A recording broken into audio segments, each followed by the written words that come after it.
We're going to continue this morning in Proverbs chapter 30. You can turn there if you'd like. The lists of three, or maybe four.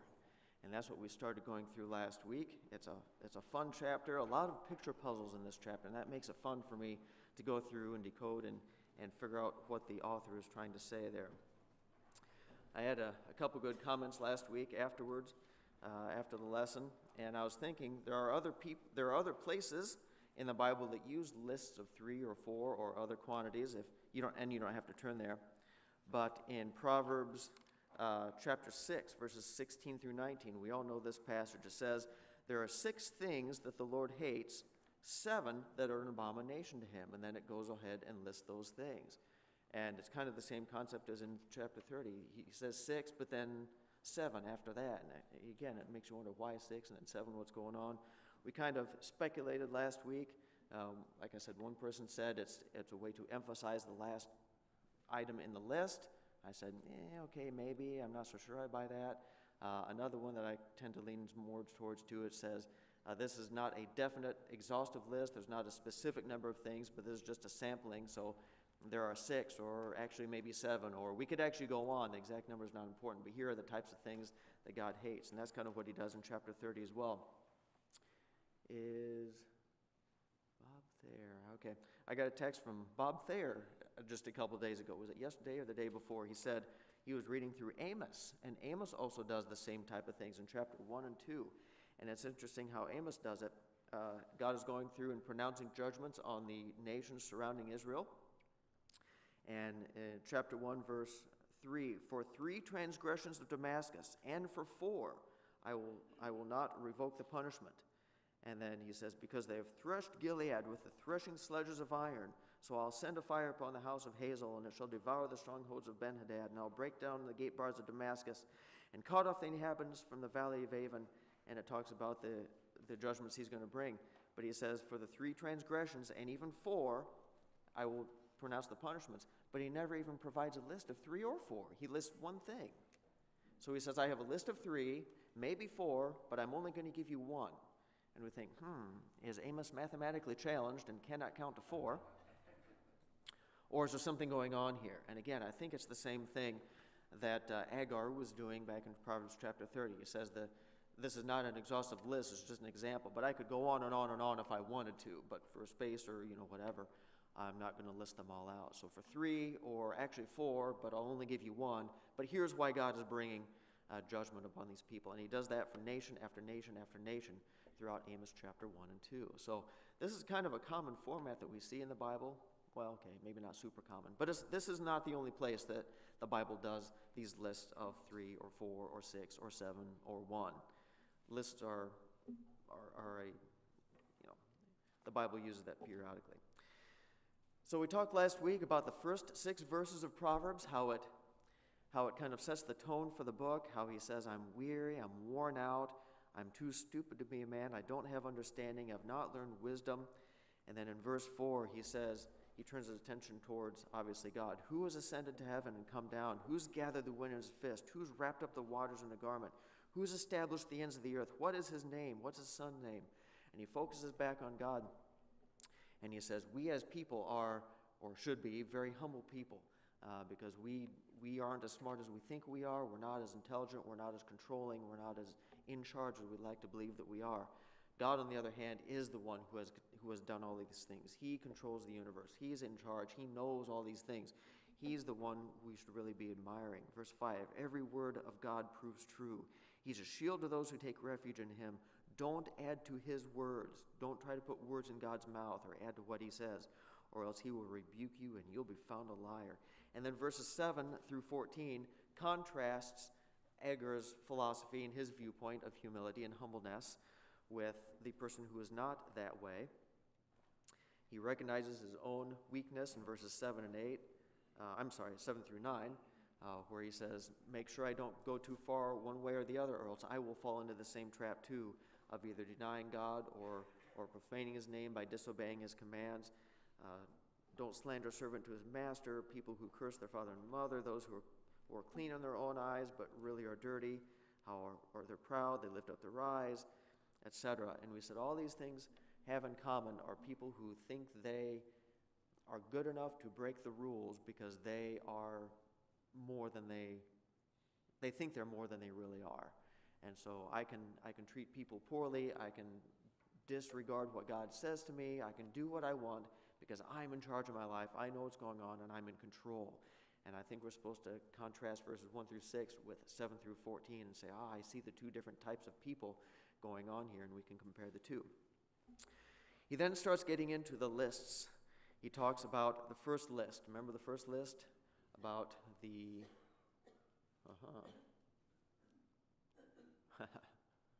Is there anybody up there? Is Randy still up there? Yeah. Can you see why we're not advancing? I can do it with... Oh, there you go. He can do it manually, I guess. Oh, there we go. All right, now we're good. Thank you. Yeah. The gross leech. Yeah, the leech has two daughters. One's name is Give, and the other's name is Give. Yeah, always give, always give. He says, there are things in this world that are never satisfied. Always give, give, give. Sheol, the grave, the barren womb, the land that's never satisfied with water, and fire that never says enough.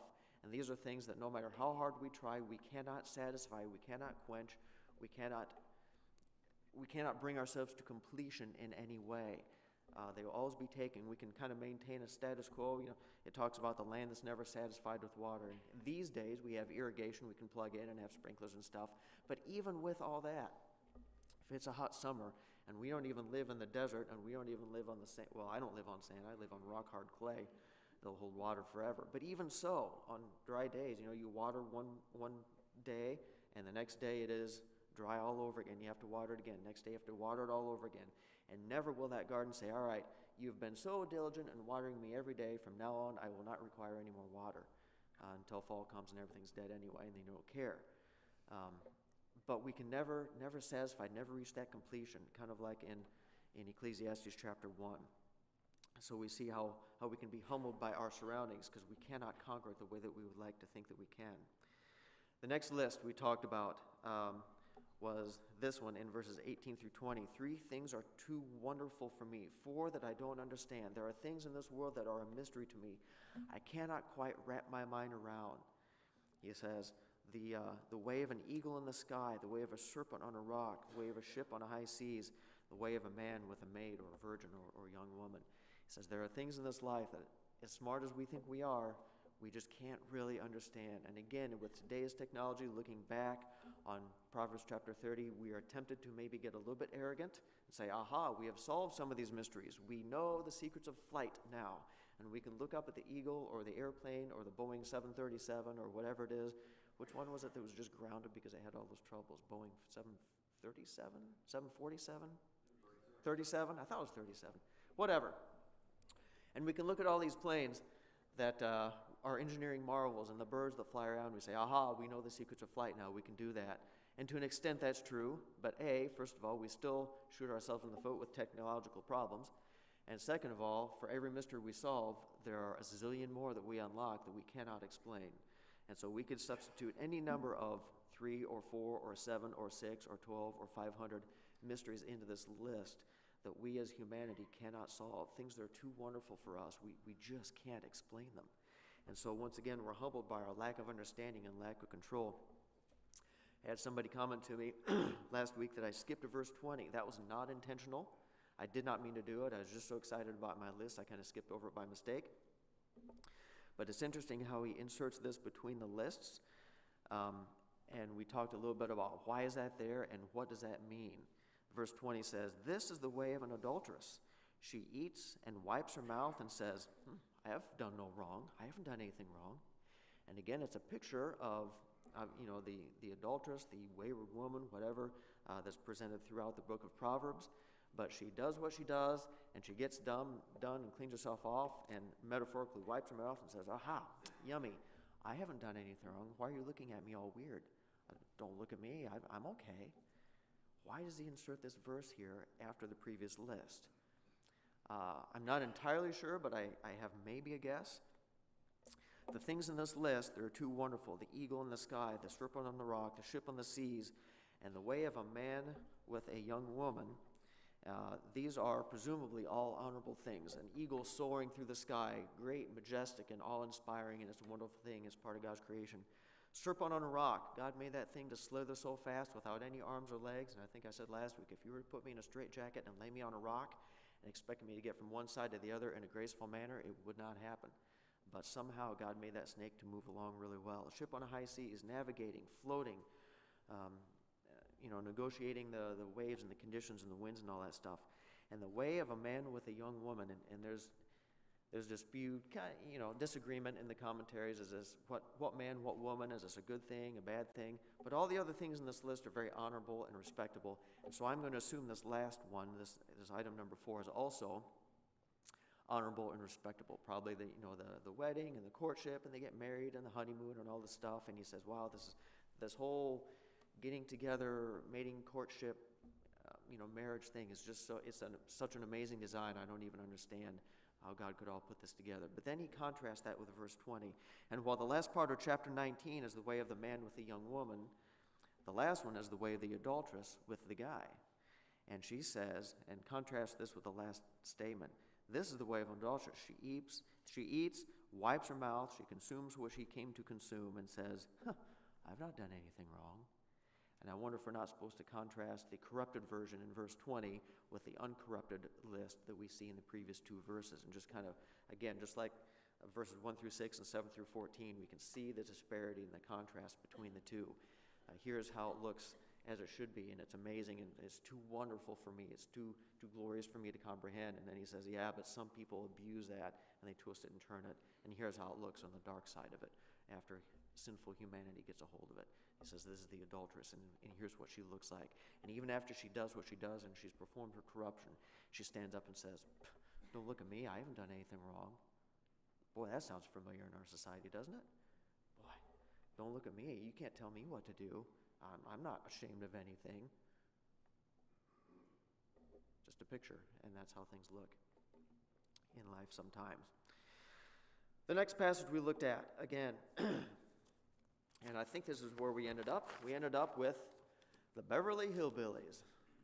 Yes, we did. The Beverly Hillbillies driving down the streets of Beverly Hills in their ragtag old, was it Model T or Model A or what it is, held together with ropes, and it's got junk piled all over it. This is, like I said last week, the story of a poor family from the boony sticks somewhere, and they strike oil on their property, and they come into unexpected and undeserved riches. Suddenly they're fabulously wealthy, and so they say, we got to move out of our back hill shack and into the suburbs of Beverly Hills, because that's where all the rich people go. And so they pack up all their stuff. I won't even call them goods, because it's all garbage. And they pack it up on this old Model T or Model A, and they haul into Beverly Hills. And the whole show is set around the comedy of the fish out of water concept, where you take the poor backwoods people and put them in the rich society, and all the comedy that happens there. Undeserved success and undeserved riches, undeserved accomplishment. They didn't deserve the money, they just kind of stumbled upon it, and how do they deal with it, and how do they transition into the high life? Beverly Hillbillies was a series that ran from 1962 to 1971 on CBS. I had to look this up. A total of 274 episodes. 274 episodes, all based on the concept of this backwoods family in the cities of Beverly Hills. Talk about undeserved success. That's a lot of episodes for no more plot line than it actually had. But they did it. But that's kind of a picture of what he's talking about here in verses 21 through 23. Under 3 things the earth trembles, and under 4 it cannot bear up. A slave when he becomes king, somebody who's raised lowly, he has no education, no training, no concept of how to deal with or use power in an effective and beneficial way, but all of a sudden he finds himself in a kingly position, whether he gained the kingship by being a traitor or mutiny or overthrowing or assassination or whatever, it doesn't matter. The low guy with no training, the barbarian, whatever, the rough guy, he suddenly finds himself in a place of power and riches. And how does he use his power and riches? Most likely he's going to use it very poorly, to exact revenge on his enemies, to spend money on himself that he never could before, to ruin the country that he's leading. A fool when he's filled with food. Fool, not just the stupid guy, but the lazy guy. Again, throughout Proverbs there, he's not a hard worker. He doesn't dedicate himself to doing what is right and good. And all of a sudden, he finds himself in a place of prosperity. He has all the food he needs to eat and all the stuff that he needs. And he says what? Why do I need to be responsible? Why do I need to be educated? Why do I need to care? Look, I've been the way that I am, and look what I have to show for it. I got all the stuff I need. And what does he do? How does he respond? He wastes what he has. He just causes all kind of destruction wherever he goes. Oops. We talked last week about the lottery winner. Yeah, the lottery winner. And they don't know how to deal with money. They've never had money. Some of them do. But a lot of people, they've never dealt with this before, and they lose their friends. They spend their money foolishly. Everybody hates them. And they end up saying, I almost wish I'd never won because it's ruined my life. The unloved woman, when she gets a husband, again, not talking about Cinderella here, we're talking about the obnoxious, crass, loudmouth, overbearing woman that nobody wants to be around, and yet she somehow finds herself a husband and a family. And she goes on being what she is, and she wreaks havoc with her husband, with all of her friends, with her family, because she's just out of control and doesn't deserve to be in that type of relationship. She's never learned relation or people skills, and she just wrecks everybody's life. And finally, the maidservant, when she displaces her mistress, the one who used to be the servant and now is in charge of the servants, and again, doesn't know how to handle the power. What is the point of all this? Why does he put this list in here? Again, the humility of undeserved power. Things are not fair. Things don't always work out the way that they should. And you'd think that the good guy always gets the good stuff, and the person that deserves the riches and the success always gets the riches and success, because that's the way things should operate, right? That's the way the world should be.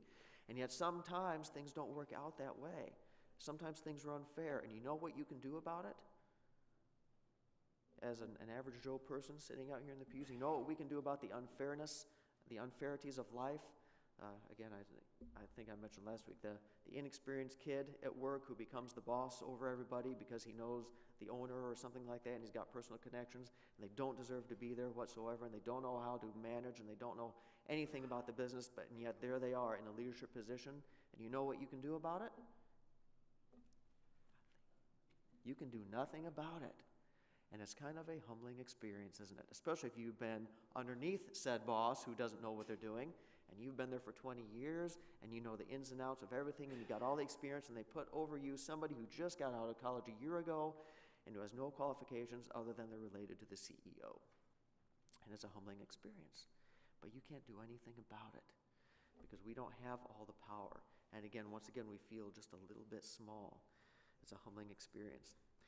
Continuing on to new material then this week, and we're going to finish out the chapter today. Verse 24. Verse 24 says, 4 things on earth are small, but they are exceedingly wise. The ants are a people not strong, and yet they provide their food in the summer. The rock badgers are a people not mighty, and yet they make their homes in the cliffs. The locusts have no king, and yet all of them march in rank, and the lizard you can take in your hands, and yet it's in the king's palaces.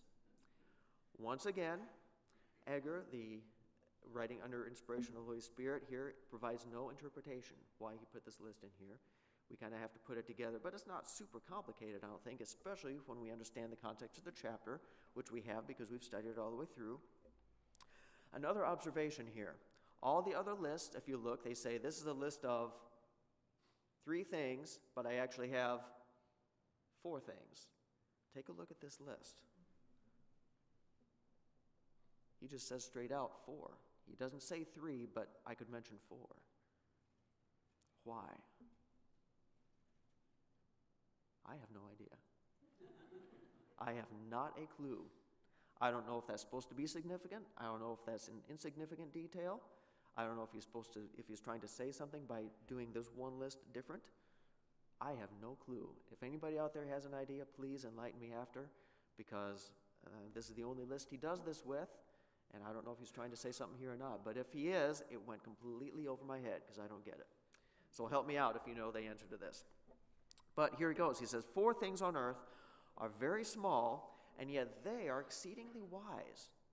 And here's the list. He says, ants are a people not strong.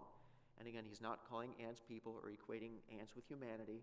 He's just saying this is a colony, this is a culture, a group of beings that are not strong, they're not huge, they're not powerful in any way whatsoever. They're little tiny, and yet they provide their food in the summertime. Now, ants have a brain about the size of, what? Something super tiny. I mean, the whole ant is about the size of a piece of rice, and their brain is, what, maybe 1% of that? I don't even know. Can you even call them ant brains? Maybe? They're just kind of like a little nerve thing popping out of their head somewhere. I don't know. But the point is, they don't have great intellectual minds. Okay, they just don't. They're little teeny bugs. And yet somehow they, what? Know that winter is coming. They know that food is out there during the summer. They somehow know that they have to prepare for the winter that they're probably not even old enough to have lived through yet, but they know it's coming. So they know how to gather up the food. They know to store it ahead of time instead of eating it on the way back to their tunnels. They walk it all the way back to their tunnels and store it. They know how to build tunnels in such a way that they can survive this winter by going down low enough, depending on where they live. Here, they'd have to say, hey, below the frost line or however deep they have to go to survive. They know how to design said tunnels in a way that can accommodate the storage of food. And they can also figure out how to coordinate with themselves to accomplish all these things. That's pretty impressive for a creature with a one brain cell size brain. How do they pack all that knowledge and information and coordination into a brain that size? And then we look at humanity. How well are people whose brains are much bigger than ants, although sometimes function at a lower level, how do people not oftentimes know how to plan for the future? How do we not know how to look ahead? How do we not know how to coordinate among ourselves and work in cooperation? How do we not know how to do all these things? And I think he's comparing the ant colony, obviously, to the human colony. The ants are people, again, not that they're humans, but we're supposed to compare the two. The ants are people who are not strong, they're not mighty, they don't have the technology, they don't have the strength, they don't have the size, but somehow they know they have to provide for themselves when the getting's good in the summertime, store it up for the winter, and they coordinate and they build their storage tunnel thingies underneath the dirt where they live, and they dig it out and they cooperate and they do well. And you know what they don't have besides all the other stuff I mentioned? Bosses and labor unions. They do not have labor unions. They do not negotiate for their wages. They don't go on strike. Do you know what would happen to an ant colony if the workers said, I go on strike this summer? You know what would happen? No more colony, right? They don't do it. But somehow you don't see the little slacker ants sitting around with all six, eight, whatever, 6 legs, sitting there with all 6 legs crossed, watching the other guy work. I've never seen an ant do that, ever. Now I know there's different, there's worker ants and queen ants and all that stuff. I get that, different roles and functions and stuff. But somehow they know how to do this, and in many ways they do it better and more efficiently than people do. And somehow these little ants, God programmed it into their minds, these little ants do a better job of providing for themselves than many people do. How many people, and every now and then you see, if you flip through news websites and stuff, you see statistics on how many people are prepared for retirement. The average person in retirement only has $30,000 saved, and they're already 62 years old. What are they going to do when they retire? And we as people are poor for planning for the future, and that's just earthly future. How much more poorer are we on planning for eternal futures? My goodness, you're going to live in eternity one place or the other, and most people don't give it a second thought. And as bad as we are at planning for retirement, plan for eternity, people. Plan for eternity, but we don't do it. And so the author looks at the ants and says, they're little tiny bugs, but they are smarter in a lot of ways than we are. Look at the next one. Verse 26, rock badgers are a people not mighty. Again, he calls them people, not humans, but we're comparing the two. Rock badgers are people not mighty, and yet they make their homes in the cliffs. First of all, what in the world is a rock badger? Does anybody know what a rock badger is? I wasn't either, and so if you're not sure, look at the screen. I put a picture up there for you. I had to look up what a rock badger was, and a rock badger is that little cute, adorable thing right there, about the size of a little bunny rabbit. They have no exceptional skills, no large strength, not huge claws. I was looking at that guy's little tiny hands as he's putting them up there. It looks like he doesn't even have fingernails. They might pop out, I don't know, claws like a cat or something. I don't even know. But he has no amazing defenses. He's not tough. He doesn't have huge fangs. He doesn't have great big muscles. And yet you know where this guy lives? He somehow makes his way up to the barren, inhospitable cliffs of the rocks. And they find these jagged whole little things in the rocks, and they will make their homes up there. Now, if I was hiking up on a forsaken cliff mountainside somewhere, and I'd say, man, only the toughest of the tough can survive up here, because they come all the way up here, they're facing these solid rock walls of the cliffs of the mountains, and surely something only, super, super tough lives up here. And out from behind a little pebble pokes a cute little face with these adorable little ears and soft little paws. And I say, wait a minute, what are you doing up here, you little chipmunk-looking thing? Ah, you must be a rock badger. And as adorable and cute as you are, you're living up here in the formidable cliffs where nothing can survive. Now, do they do that to get away from predators? I don't know, maybe, probably. But the little prairie dogs don't do that, and the little bunny rabbits don't do that, and the chipmunks and the squirrels don't do that. But for some reason, God gave these little guys the ability to find their way up to the craggy rock cliffs, survive and not fall down all the time, somehow find food up there. I don't know what they eat. I don't think they eat the rocks. I'm pretty sure they don't eat rocks. But they find food somehow. But there they are, where you would not expect them. These cute little things, cuddly little things you want to sit in your lap and pet. And if you came across them on a hike, you'd probably break off a piece of granola bar and feed it to them and stuff like that. There they are on the rock cliffs. There they are. Totally unexpected. How do they know how to go up there, away from all the other, stuff where everything else lives, and make their homes up there? It's just amazing. I mean, it's a stroke of genius, really, because nothing else is living up there. All the free caves they could ask for are up there in these cliffs, because nothing else can live up there. But there they are, just perched out in their little cave balcony, watching watching things go by down below, having a grand old time. And there they are. The ants, they provide them for themselves. We don't know how. The rock badgers, those cute little guys, they live up on those cliffs. Continuing in verse 27, the locusts have no king, and yet all of them march in rank. I am not a locust expert. I mean, we've seen the little grasshoppers and stuff around here, the little cicadas or whatever it is that sing in the trees or whatever, but you read and you hear about in other places massive, massive swarms of locusts coming in and just devouring and devastating areas. And so the question always becomes, how do they know which way to go, and who is the leader? How do they decide we're going to go to this field today and that field tomorrow? And if I was just guessing, I would say, well, there's like 10 zillion of them. Probably half of them will go here and half of them will go there, and they'll just spread out everywhere. But they travel in groups, very well coordinated. And while I've never seen one of these things happen in this area, I was driving home after work a few weeks ago, and I was just driving down Capitol Avenue in Mishawaka, headed south, and you go over a bridge just as you're approaching, I think it's Leakin Way. Sorry if you're watching this online, you don't even live in Indiana, you don't care about the geography. But there's a bridge just before you get to that intersection. The traffic was backed up and I was stopped there. And there's the river you go over, and just upstream is the dam and stuff, and the water flows underneath. And there's a flock of birds, maybe 20 or 30 birds, and they were just doing little swoopy-loops around just over the water, just where I could see them off the side of the road. And it was amazing because it's kind of a confined area. There were trees on this side and trees on that side, so there was, I don't know, maybe 50 feet or whatever it is, of 70 feet of river. So not a huge wide area. But they were just going up and down and over and up and down and over. And I don't know what they were doing. There couldn't have been any bugs out that time of year, but they were just having all kinds of grand time doing loop-de-loops and swirling all around in figure eights and all kind of acrobatics. And they were just staying right in this one little area where I could see them. And it was extraordinary how they all turned and swooped and rose and dove at exactly the same time with amazing precision.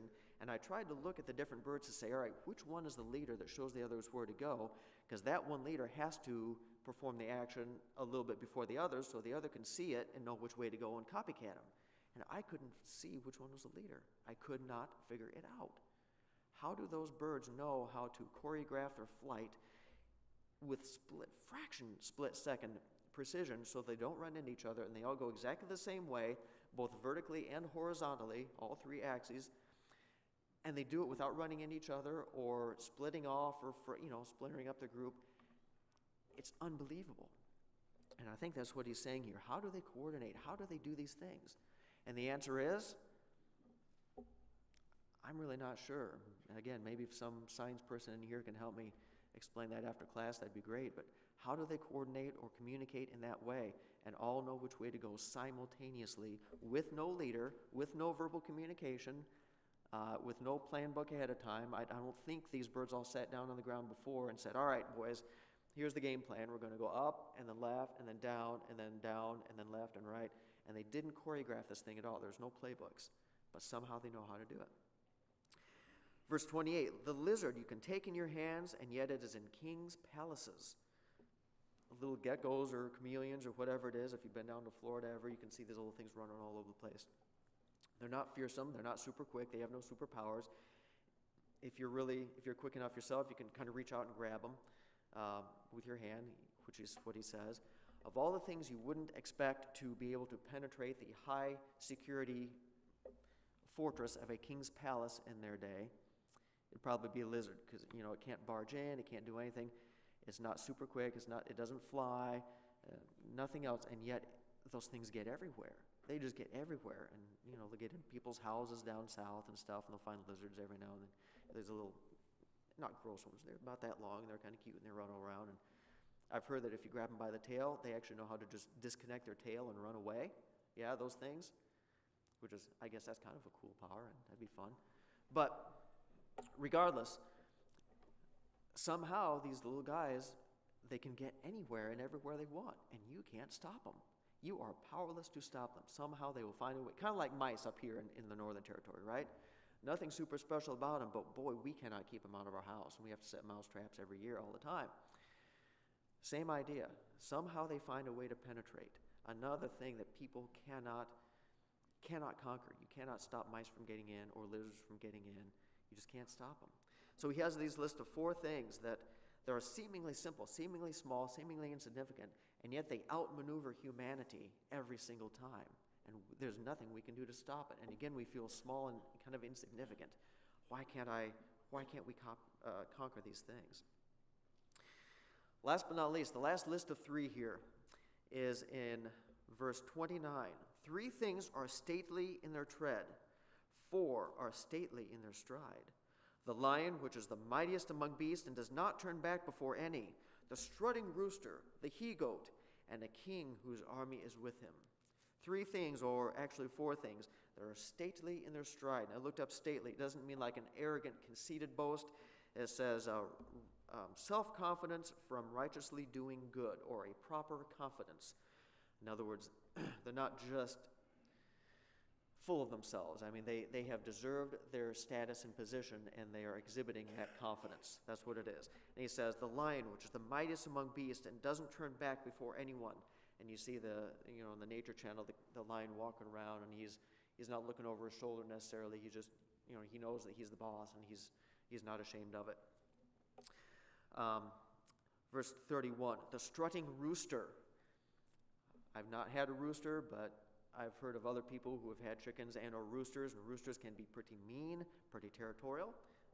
When my wife was growing up, they had roosters. She said, watch out for the rooster. As you try to walk out to the car or to the barn or whatever, and that rooster's there, he will run up and he will attack and he will flap you and he will peck you and he'll kick you and he'll do whatever he can just to be mean, to show you that this is his territory and you're not going to invade the territory. And all the girls, all my wife and their sisters, they're all afraid of the rooster. Now, the rooster is just a little chicken. It's about this tall, and the people are way bigger than the chicken, but the people run away from the chicken. They run away from the chicken, and the chicken knows that it is the boss, and it will keep you away from its territory and its hens because it is the boss of the barnyard. All right? The he-goat. I don't have goats either. I'm going to have to take their word for it. You can talk to some farmer later, but I guess goats do the same thing. The boy goats maybe kind of like the chicken. I'm ruling this pasture, I guess. I don't know. And finally, the king whose army is with him. And you can imagine the triumphant king maybe coming back from war. And I looked up the king whose army was with him. I have a footnote that says, or the king against whom there is no rising up. His kingdom is secure. His enemies are at bay. His army is with him. He's parading, taking a victory lap through the capital city. And he is as proud as can be because of his status and his successes, military and financial, all the stuff, and the people are happy and the enemies are defeated and everything's going great, and he's walking around like well, like the king of the world, which he kind of is in his own little way, in his own little kingdom. And the citizenry is standing around looking at the king and say, wow, look at how proudly he walks. He walks almost as proudly as that chicken in my barnyard. Yeah, he's as proud as a goat standing on a pile of dirt in the back pasture. Is that impressive? It's pretty impressive, isn't it? The king, in all his majesty, has accomplished what the rooster does for free. Yes, that's pretty exciting. But I'm not sure I think what we're to do here is say, even though they may be dominions or kings of their own little dominion, it's still just their own little dominion, whether it's a goat, whether it's a rooster, whether it's a lion, whether it's a king himself. Because if you place that king in the enemy's territory, he's not quite as proud and flamboyant as he is in his hometown. And so even though we are able to conquer our own little corners of the world, it's still just our own little corner of the world, and maybe we shouldn't think too highly of ourselves in that regard. That is the last of the lists. So what do we do with all these lists? How do we put them together? Let's summarize them in this way. The first list, verses 15 through 17, we saw that humility from lack of dominion. We can never conquer. We can never completely satisfy things, the dry ground and the fire and the grave. We cannot come to completion. We always need to add more, always need to add more, always need to add more. Verses 18 through 20, humility from lack of understanding. I don't even understand how these things work. I can't even wrap my mind around them or explain them. How the eagle flies or the snake slithers, I don't understand. Verses 21 through 23, humility of undeserved power. We see how we lack the ability to even control our own selves when placed in different circumstances. And if you find yourself in a place of wealth or power that you didn't earn and aren't used to, you just make a complete fool of yourself. Verses 24 through 28, humility from unexpected wisdom. The ants, how do they do it? How do they know what to do? Rock badgers, the locust, all these things that do things that we can't even understand, we can't copy, we can't even do them ourselves, let alone comprehend how they can do them. And finally, the last one, perspective from respect in legitimate confidence. I couldn't think of a better way to word it than that. I'm sure there is. But we look around at pride and dominion, and even if that dominion is earned, in contrast to the earlier list, but even if it is earned, it's very limited and it's very small in its scope, and we can't control all these things. So what's the common theme to all of the lists that I think we're supposed to pick up from chapter 30? If we could summarize it in one word, it would be that of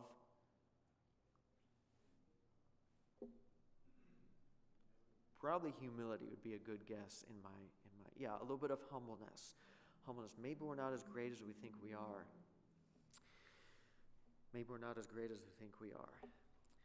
And so we go back to the first couple verses of the chapter, and we'll reread it just one more time, because I think he explains all the lists in the first summary. He says, "The man declares, I am weary, O God. I am weary, O God, and I'm worn out. Surely I'm too stupid to be a man. I have not the understanding of a man. I have not learned wisdom, nor have I knowledge of the Holy One. Who has ascended to heaven and come down? Who has gathered the wind in his fists? Who has wrapped up the waters in a garment? Who has established all the ends of the earth? What is his name? What is his son's name? Surely you know." And I'm not sure there if he's even just being sarcastic, like, "You stupid man, you probably don't even know who does all this." Or if he's being obvious, "Of course you know who the answer to this. It's God." I'm not even sure what tone. I wish I could hear him speak it. Of course, I couldn't understand his Hebrew anyway. But if you could translate into English and then say it for me, I'd like to hear his tone there. Verse 5, "Every word of God proves true. He is a shield to those who take refuge in him. Do not add to his words, because you are too stupid, lest he rebuke you and you be found a liar." And as he turns his focus back to God, and we realize where the real pride and the real emphasis of this universe belongs. And sometimes I think he's saying here that sometimes we think that the highest form of worship is to make God the center of our universe, and everything in our universe focuses on him. And I understand and I appreciate that sentiment, and that's not bad, but I think the author here is saying, I think we can do one step better than that, because God is not the center of our universe, because it's not our universe. I think maybe we need to realize that we are in God's universe, and we don't control the universe. He does. And even if we as people are the center of God's universe, I mean, he came down to earth to die for us. He cares for us. He loves us. He focuses his attention on us. Even if we are the center of his universe in that sense, we're still living in his universe, not our universe. And so he looks around at all these things in the world around him, and he says, man, there are so many things I can't understand, so many things where God's littlest pieces of creation outshines us in every way. How do they know how to do that? Well, God gave it to them. And God gives us gifts, and God gives them gifts. And the gifts that we have, he could easily have given to other creatures, because we see that he already has. And we just feel kind of small, and we feel very humble, and we feel just like the guy in verses 1 through 6. I just lack understanding. I don't really know. I don't know. So verses 1 through 6, he says, I have no understanding, and I've not learned wisdom. And then we go through the list of 3 where he explains why he's so humble, and he gives illustrations, not exhaustive lists, not complete explanations of why, a list of 3 or maybe 4, or I could go on. But here's a short list, a summary list of just a few examples of why we shouldn't be too full of ourselves here on earth. And he comes to the conclusion at the end of all his lists, and he ends the chapter with the last 2 verses, verses 32 and 33. And here's what he says at the end of all these things. He says, if you have been foolish, where am I? There we go.